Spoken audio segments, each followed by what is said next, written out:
આજે શૈક્ષણિક પ્રવૃત્તિ જે હું કરી રહ્યો છું એની પાછળનું ધ્યેય એક ગોલ હોય કે બાળકોને કઈ રીતે આગળ વધારવા.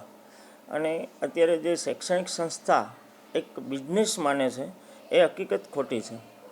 શિક્ષણની સાથે સાથે વિદ્યાર્થીને એવી ઘણી બધી પ્રવૃત્તિઓ એક્ઝામો અપાવવામાં આવે છે કે એને આગળ પડતા નોકરી ધંધામાં તેને કોઈ જાતની અવ્યવસ્થા ઊભી ન થાય એટલા માટે અલગ અલગ એક્ઝામો બાળકોને લેવડાવવામાં આવે છે.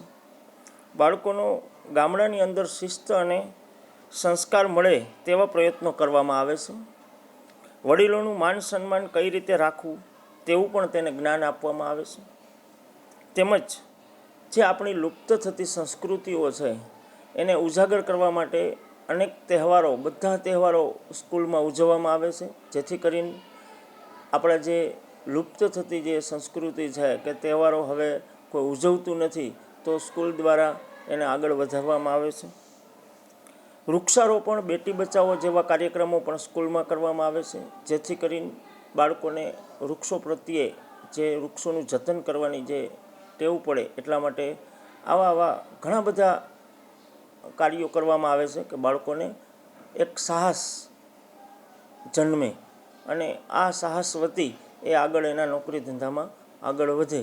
અમે જે વખતે જે ભણતા ત્યારે આટલી બધી ટેકનોલોજી નહોતી કે એક પેન માંગી તો 15 દિવસે આવતી.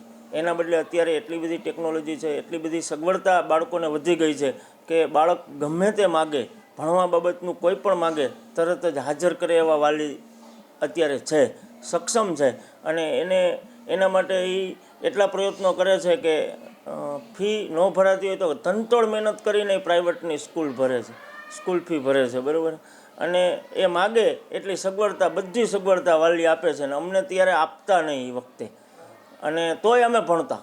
અને આ બીએડ સુધી અભ્યાસ કર્યો એ તો આપણી એક જાત મહેનત કહેવાય. વાલી અભણ હતા, હવે તો ગ્રેજ્યુએટ વાલી થઈ ગયા છે, એટલે કાંઈ પ્રશ્ન રહેતો નથી કે એને એ અરસામાંથી પસાર થઈ ગયા છે. હું દાખલા તરીકે જે અરસામાંથી પસાર થઈ ગયો હોય તો મારા બાળકને એ અરસામાં પસાર ન થવા દેવો એવા પ્રયત્ન હું કરતો હોય.